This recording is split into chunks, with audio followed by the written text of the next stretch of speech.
안녕하세요. 골방성경입니다. 자, 오늘은 골방 37주, 37번째 주죠. 네, 이제 연말로 다가가고 있습니다. 예루살렘 사역에 대해서 우리 같이 합니다. 예루살렘 사역은 지금 우리는 화면에는 마태복음과 요한복음만 표현이 되어 있는데, 이제 그 부분이 특별히 중요하기 때문에 실은 마태복음, 마가복음, 누가복음, 요한복음, 사복음서에 동일하게 나타나고 있습니다. 자, 우리가 이제 신약 성경을 하고 있는데요. 제가 항상 이렇게 흐름을 먼저 얘기하는 이유는 성경은 반드시 흐름 속에서 읽으셔야 됩니다. 자, 그 신약 성경은 어떻게 되어 있냐면 예수님의 사역, 그 다음에 이어서 교회의 사역. 예수님이 하늘로 가시고 교회가 사역을 이어받죠. 그렇게 해서 이제 우리가 신약 성경의 어떤 그 시간적 사역을 다 보고 그 다음에 이제 신약 성경에서 우리에게 주신 가르침 따로 이렇게 해서 크게 3과로 나눠서 하고 있고요. 지금 우리 예수님의 사역을 하고 있죠. 예수님의 사역은 다시 7지로 나누어서 예수님이 태어나시고 공생애 하시기 전까지의 모습, 공생애를 시작하시고 갈릴리에서 사역을 하시는데 그때 막 1, 2로 비전, 마가복음 1장 15절이 예수님의 첫 설교죠. 그걸 기준으로 해서 갈릴리 사역을 대해서 마가복음 중심으로 보고요. 그 다음에 똑같은 갈릴리 사역인데 이제 마태복음을 중심으로 예수님의 가르침을 받습니다. 마태복음은 예수님의 가르침 중심으로 기록이 되어 있죠. 자, 그 다음에 이제 갈릴리 사역을 마치시고 베드로의 신앙 고백에 이어서 예수님께서 갈릴리에서 예루살렘으로 가시죠. 그 가는 길에 유대, 정확하게는 사마리아와 베레아와 유대를 거치시는데 우리가 거기 유대 사역이라고 하고 누가복음 중심으로 읽고요. 자, 이렇게 마가복음, 마태복음, 누가복음에서 표현된 기록이 된 예수님과 요한복음에 기록된 예수님의 사역이 지역적으로 좀 차이가 있기 때문에 요한은 우리가 따로 떼서 보죠. 그래서 마태복음, 마가복음, 누가복음을 공관복음이라고 하고 같이 보라는 얘기예요. 요한복음은 이제 따로 떼어서 보게 되는데 요한이 본 예수님에 대해서 얘기를 했고요. 자, 이번 주에는 이제 다시 사복음서가 합쳐지면서 예루살렘 사역, 마지막 주간에 예루살렘 사역. 그 다음 주에도 역시 예루살렘 사역인데 6주째 하고 있는 예루살렘 사역의 핵심은 이제 주일부터 목요일 저녁까지이고요. 십자가 부활은 목요일 날 체포되시고서부터 부활하고 승천하시기까지 이렇게 우리가 2주에 걸쳐서 봅니다. 그래서 갈릴리 사역, 유대 사역, 예루살렘 사역. 요게 이제 예수님 사역의 근간이라고 우리가 볼 수 있습니다. 자, 시간은요. 주 33년이죠. 네. 예수님이 이제 우리가 이렇게 보고 있죠. 실제로는 조금 차이가 있을 수 있습니다만 중요한 것은 아니고요. 예수님이 30살에 공생에 시작하셔서 3년 거쳐 마무리하셨다는 것을 우리가 보고 있기 때문에요. 자, 공간은 예루살렘이죠. 예루살렘에서 사역을 하셨으니까. 근데 예수님이 예루살렘에서 사역을 하시면서 저녁에 잠은 주로 베다니에서 주무셨어요. 예루살렘에서 베다니로 가는 길에 감람산에 들려서 기도하시고 가시고 아침에 오실 때도 감람산에 들렸다가 예루살렘 그 지리적으로 그렇게 되어 있고요. 그래서 요 예루살렘과 베다니가 지역이었고 공간적 배경이고 전체적인 그림을 보면 이렇습니다. 지금 우리가 예수님의 3년의 사역을 보면 갈릴리에서 이제 주로 사역을 하셨고요. 이거는 어디까지나 공간복음적인 마테마가 누가복음에서 보고 있는 예수님입니다. 그러다가 2년 넘게 하시고 갈시아라 빌립보에서 베드로의 고백 이후로 자 이제 예루살렘으로 가자 해서 출발해서 예루살렘으로 오시다가 사마리아, 베레아, 유대 그 다음에 예루살렘으로 들어오셨죠. 그리고 여기를 유대 사역 그리고 예루살렘에 들어오신 이유를 예루살렘 사역이라고 이렇게 공관복음은 이렇게 설명하는데 요한이 본 예수님의 요한복음에서는 예수님이 갈릴리에서 사역을 시작하셨도 명절 때마다 예루살렘을 수차례 방문하신 것으로 나타나죠. 이런 차이점이 있다는 것을 보시고요. 단지 이제 예루살렘 마지막 사역은 이제 똑같이 기록을 하고 있다. 이렇게 보시면 되겠습니다. 자, 사회적 배경을 좀 볼게요. 예루살렘은 이제 큰 갈등 속에 있었죠. 로마 권력과 바리새인과 사두개인이 이제 이스라엘의 지배 세력이고요. 또 백성들이 형성한 열심당과 SNF파가 이렇게 서로의 방식대로 이스라엘을 이끌어 가려고 했죠. 이 갈등 중에 예수님이 이제 예루살렘으로 오시면서 예루살렘은 정말 폭발 직전이었는데요. 예수님이 오셔서 주신 충격은 말할 수 없이 컸죠. 회개를 통해서 변화를 요구하는 예수님의 가르침에 무리들은 전부 예수님을 떠났고 제자들만 있었고요. 그리고 예수님은 예루살렘의 신앙 모습을 통렬히 비판하셨죠. 종교 권력자들이 가만히 있지 않았죠. 죽이겠다고 나섰죠. 또 예수님이 예루살렘 성에 가시면서 성을 바라보시며 우셨죠. 그래서 이 이스라엘이 예루살렘 중심으로 얼마나 어렵고 큰 갈등들이 있었는지 우리가 생각해 볼 수 있습니다.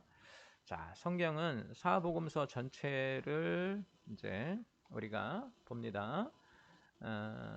사복음서가 전부 예수님의 예루살렘 사역을 같이 기록하고 있죠. 근데 우리가 보는 이번 주에서는 공간복음을 통해서는 공간복음은 마태, 마가, 누가복음이에요. 예루살렘 사역에 대해서 우리가 하고 특별히 이 부분에서 마태복음에서 가르침 묶음이 있기 때문에 감람산 수훈이라고 우리가 따로 또 보지만 요한복음에서는 다락방 수훈을 좀 자세히 설명해 놨죠.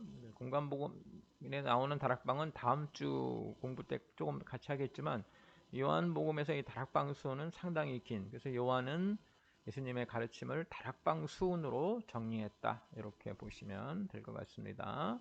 주제는 그 마지막 가르침, 예수님의 유언적인 가르침이기도 하고 동시에 또 마지막 날들에 대한 가르침이기 때문에 제가 마지막 가르침이라고 했고요. 이제 마지막이기 때문에 하늘로 갈 것이지요. 예수님만 아니라 우리들도요. 하늘에 대해서 미리 알려주시죠. 그래서 하늘을 예비하는 삶은 어떤 것인가 이것도 우리가 같이 볼 겁니다. 자, 성경 이야기는 이렇게 이제 우리가 네 개로 나눠서 보는데 예수님이 예루살렘에 오시는 모습, 오셔서 어떤 일을 하셨는지, 그 다음에 이제 본격적으로 예루살렘 그 성전에 들어가셔서 예루살렘을 꾸짖는 가르침 부분, 그 다음에 꾸짖고 집으로 가시는 베다니로 가시다가 감람산에 들려서 마지막 날들에 대한 교훈을 주시고, 요게 이제 마태복음에서 그 가르침 중심이기 때문에 집중적으로 나오고요. 마가복음이나 누가복음은 예루살렘에 있었던 일들을 기록하는 정도이고요. 우리가 이제 여기서 요한복음의 다락방 수훈을 같이 읽는 이유는 여기가 가르침 부분으로 요한이 잡아놨기 때문에 같이 봅니다. 자, 그러면 한 과씩 볼게요. 처음에 예루살렘에 오시는 모습, 성경은 이제 이렇게 되고요. 주일날, 안식 후 첫날이니까 주일날이죠. 지금으로 말하면 안식일은 토요일이니까요. 주일날 예수님께서 나귀를 준비해서 이제 오시죠. 마리아 마르다 집, 나사로가 있던 집이고 이제 형인 시몬도 있었고요. 거기서 주무시고 안식일을 지내시고 주일날 예루살렘으로 입성을 하시죠. 나귀를 타고 오시는 것을 우리가 볼 수 있습니다. 왕으로 오셨는데 굉장히 소박한 모습으로 오시죠. 그래서 우리가 예수님의 사역이 누구를 위한 것인가 좀 생각해 볼 필요가 있죠. 이미 베다니에서 나사로를 살린 후에 많은 사람들이 예수님께 몰려들었죠. 예수님이 이제 제자들에게 나귀를 준비하게 하고 나귀를 타고 오시는데 아마 이거는 겸손한 모습으로 오시는 것이고 나귀를 타고 입성하신다는 것은 예언도 되어 있었죠. 예수님이 어떤 왕이신지 어떤 사역을 하실 것인지를 잘 보여주는 우리도 겸손한 것 잊지 말아야 됩니다. 예수님께서 성전 가까이 오셔서 성전을 보시고 오셨죠. 예루살렘에서 일어나고 있는 일들, 앞으로 일어날 일들에 대해서 마음 아파하시는 것으로 이제 예루살렘은 곧 큰 슬픔과 혼돈에 휩싸이게 될 것이죠. 자, 이렇게 이제 예루살렘에 입성하셨는데 많은 사람들이 호산나 찬양으로 예수님을 맞이합니다. 백성들은 자기들이 원하는 왕을 기대하고 있었죠. 그런 왕이 와서 로마 제국을 뒤집어 엎어버리고 자기들을 회복하기를 바랬는데 이제 사실은 예수님은 그런 의도가 전혀 없으셨고 오히려 이스라엘 백성들의 속 사람을 뒤집어서 참된 사람을 만들려는 그래서 예수님의 생각과 예, 호산나로 예수님을 맞이한 사람들의 생각이 다르지 않았나 이렇게 봅니다. 이날 이제 예수님께서는 다시 베다니로 돌아가시고 이렇게 해서 이제 월요일을 보내게 되시는 거죠. 그 다음에 이제 월요일 날 다시 예수님이 베다니에서 주무시고 월요일 날 다시 성전으로 오시는데 오시다가 무화과 나무에 열매가 없는 것을 보고 꾸짖으시는 장면이 나오고요. 예수님이 시장하셔서 무화과 나무를 찾았는데 열매가 없었죠. 그래서 이제 꾸짖으시고 성전에 들어가서 성전을 정결케 하시죠. 만민이 기도하는 집인데 성전이 돈을 밝히는 강도의 구렬이 되었다. 그래서 열매가 없는 무화과 나무 꾸짖으신 것과 성전을 잘못 사용하고 있는 것에 대해서 예수님이 꾸짖으시면서 예수님이 어떤 것을 원하시는지 오늘날 우리들도 열매가 없는 신앙생활하면 꾸짖음을 받습니다. 자, 이렇게 성전을 정화한 것 때문에 종교 권력들은 당시 예루살렘의 그 종교 권력들은 예수님을 싫어하게 되죠. 이미 싫어했지만 이렇게 직접적으로 와서 자기들 권력에 도전하는 것을 보고 그냥 둬서는 안 되겠다. 예수님을 죽여야 되겠다라는 그런 결심이 하게 되죠. 이 세상에 빛이 와서 빛을 비추니까 어둠 속에 죄의 모습이 드러나고 이제 그 죄를 주관하는 악이 그 빛을 없애려고 하는 것이죠. 자, 월요일 이렇게 일정을 마무리하신 예수님 다시 이제 베다니로 가시죠. 이 종교 권력의 적대감이 월요일 날 이제 생기기 시작했고요. 예수님은 이날 사실은 제사장의 모습을 보여주신 것이죠. 나귀를 타고 입성하신 것도 그렇고 성전을 정화하신 것도 그렇고 이 땅에 제사장으로 오신 제사장의 모습을 예수님이 보여주시는 것으로 볼 수 있습니다. 지도를 보면 이렇습니다. 베다니에서 예수님이 항상 이렇게 가셨다가 성전으로 안식 후 첫날 주일이죠. 그리고 다시 돌아오시고요. 역시 월요일도 베다니에서 주무시고 겟세마네 동산 안 들리셨다가 성전에 가셔서 성전을 정결케 하시고 여기서 이제 열매 없는 무화과 나무 저주하셨죠. 다시 돌아오시는. 그래서 예수님의 그 마지막 주간 일정을 보면 베다니에서 주무시고 아침에 성전에 가셨다가 다시 저녁에 돌아오시는 일정으로 되어 있어요. 자, 그 다음에 이제 예루살렘을 꾸짖으시는 게 이제 화요일인데요. 누가복음 20장, 마태복음, 마가복음에 등장을 하는데 화요일 날 예수님께서는 작정을 하시고 성전에서 가르치고 계셨죠. 이 가르침이라는 게 항상 제가 설교 때도 얘기했지만 칼과 같은 것이고 속사람을 뒤집어 놓기 때문에 큰 갈등이 일어날 수밖에 없습니다. 그리고 또 이때 이 사람들이 그 예수님의 가르침을 듣고 종교 권력들이 예수님에게 크게 도전을 했죠. 여러 가지 질문을 통해서 예수님을 곤란에 빠뜨리고 예수님의 권위를 없애려고. 그래서 우리가 이 화요일을 논쟁의 날이라고 하는데 저는 다툼의 날이라는 표현을 더 좋아합니다. 다툼의 날이라고 우리가 빨간 날이에요. 불그락 푸르락 했던 예수님도 화를 내셨고 종교 권력자들도 가만히 있지 않았죠. 예수님께서는 두 아들의 비유를 통해서 자 정말 누가 순종한 자냐 행동하지 않는 실천하지 않는 너희들 잘못된 것이다 해서 종교 권력을 비판하셨고요. 포도원 소작인 비유 뭐 직접적인 비판이죠. 아들을 죽여야겠다라고까지 나온 사람들 자기 것이 아닌데 자기 것인 것 마냥 하고 있다. 이제 예수님께서 이렇게 예수님이 예루살렘의 종교 권력자들을 꾸짖는 장면을 우리가 볼 수 있습니다. 이 비유를 듣고 바리새인들이 분노해서 예수님을 함정에 걸리게 하려고 세금에 관한 질문하죠. 내야 되느냐 말아야 되느냐. 부활에 관한 질문, 어리석은 질문이고 우리가 지켜야 되는 계명 중에 율법 중에 가장 중요한 것이 무엇이냐라고 묻는데 예수님 역시 그들을 말씀으로 가르치시는데 그들이 대꾸를 잘 못하죠. 예수님은 그들의 신앙이 외식적이고 불법을 행하는 신앙이라고 꾸짖으셨어요. 외식의 신앙은 다른 사람 눈에 보이는 것에 치중하는 신앙 형태죠. 이제 우리나라에서도 이런 일은 종종 일어납니다. 네.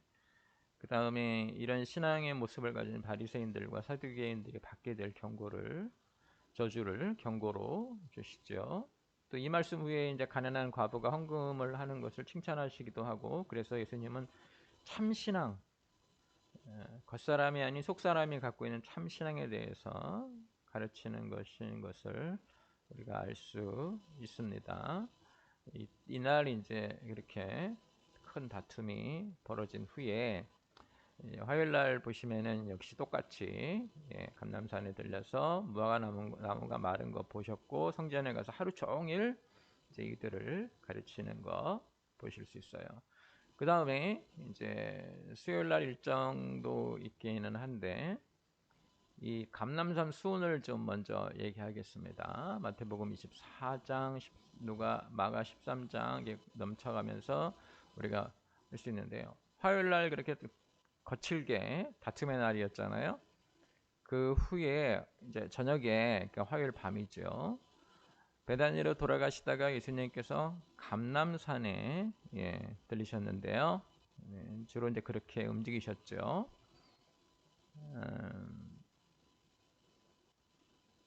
예수님께서 이 성전을 부시고 3일 만에 다시 지을 것이다. 성전이 어떠냐고 이제 제자가 물으니까 이 성전이 무너질 것이다라고, 그래서 마지막 날이 올 것이다라고 말씀을 하시니까 감람산에 갔을 때에 제자들이 즉시 마지막 날의 징조를 묻죠.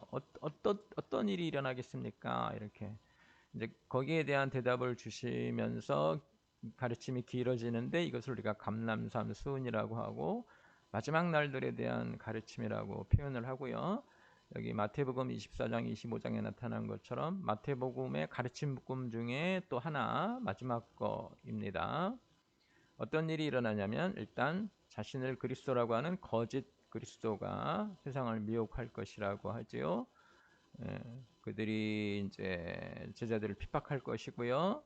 거짓 선지자가 일어나서 백성을 미혹해 할 것인데, 어떤 사람들이 구원을 얻는가? 끝까지 견디는 사람들.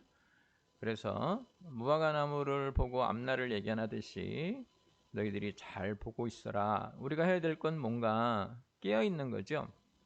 두려워 말고 깨어 있으면 됩니다.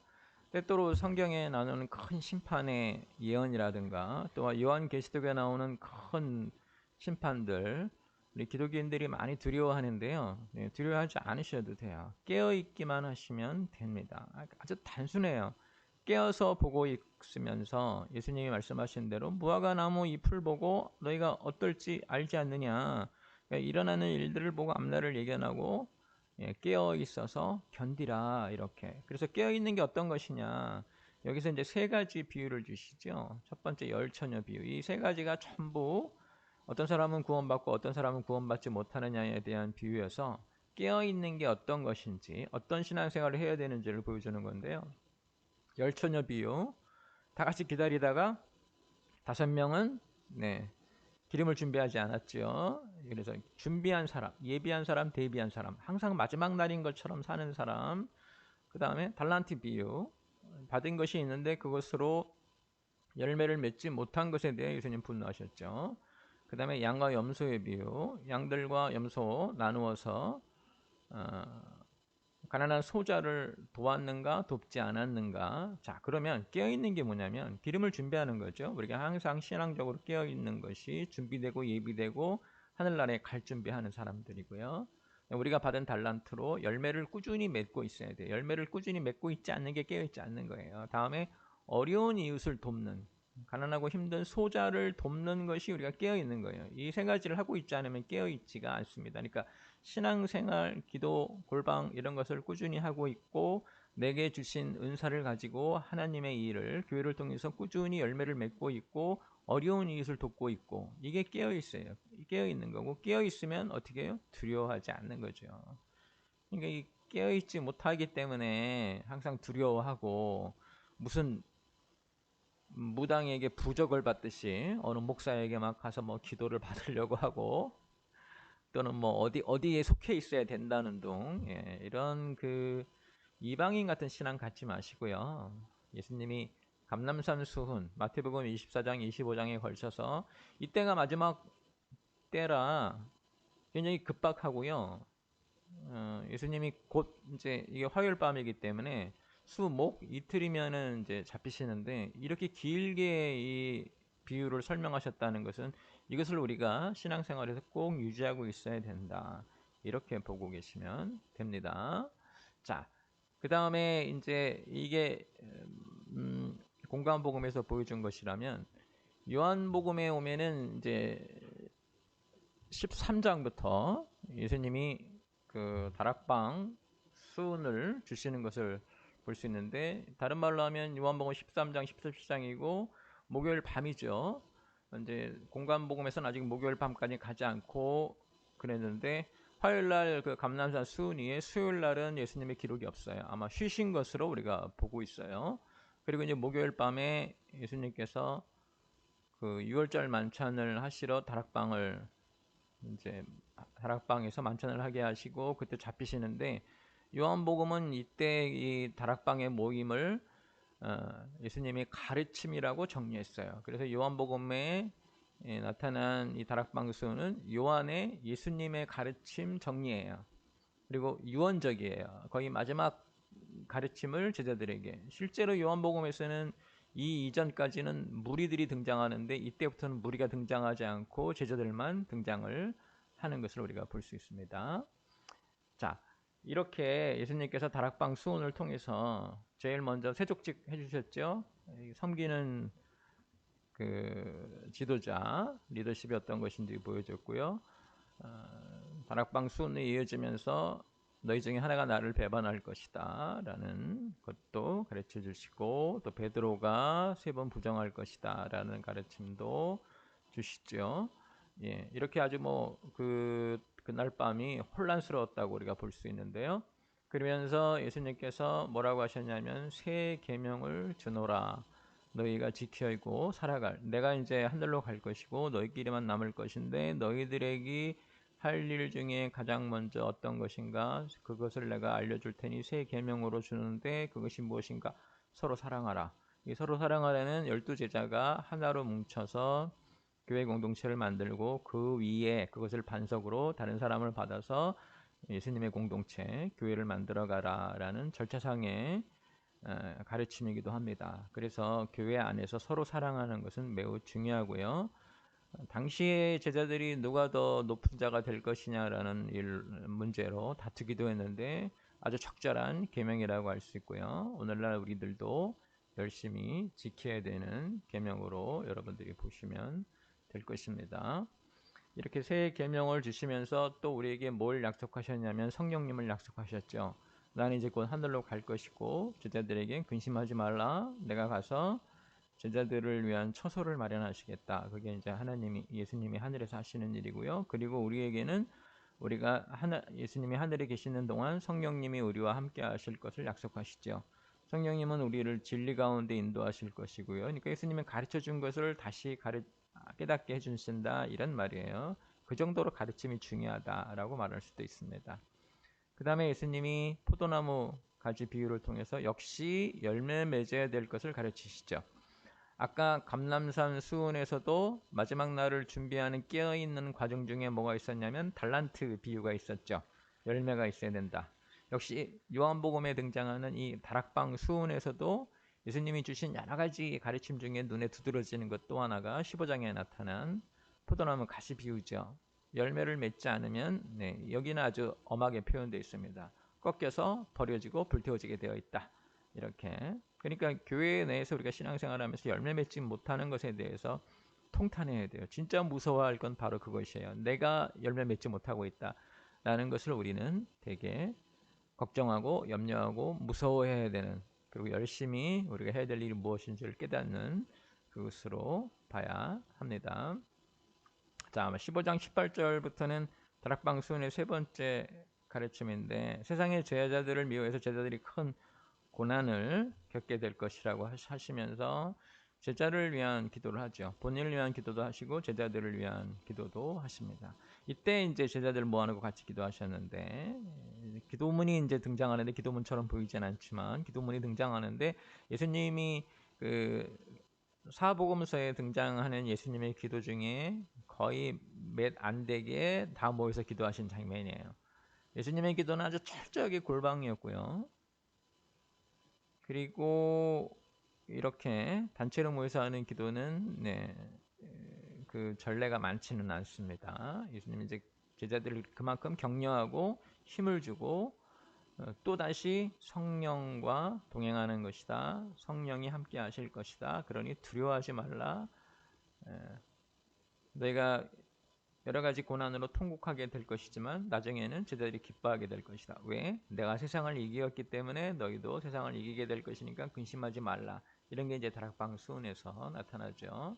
17장으로 넘어가면 다락방 수훈의 마무리로 이제 아까 지금 말씀드린 대로 본인을 위한 기도, 제자들을 위한 기도, 그리고 제자들에게 세상을 이겼다고 선포하시고 제자들을 위해 5개 그 소망을 제자들을 위한 기도에서 하나님께 구하는 장면들이 등장을 합니다.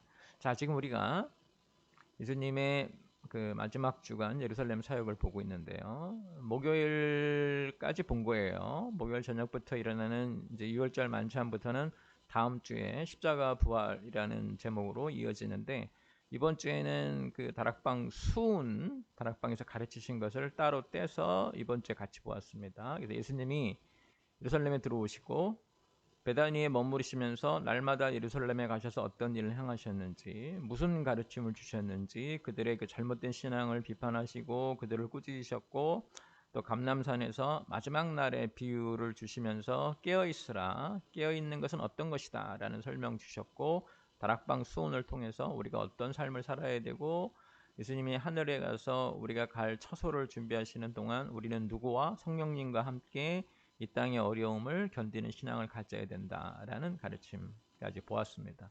다음 주에는 이제 목요일 날 저녁에 그 6월절 만찬을 예수님께서 성만찬으로 바꿔주시고 고난을 받으시고 십자가에 돌아가시고 부활하는 장면까지 보도록 하겠습니다. 이번 주 성경 읽기를 통하셔서 예수님의 마지막 가르침, 유언적인 가르침이에요. 무엇을 가르치셨는지 여러분 깨달아서 하나님이 원하시는 그리고 예수님이 소망하시는 열매 맺는 신앙 가지시기를 주님의 이름으로 축원합니다.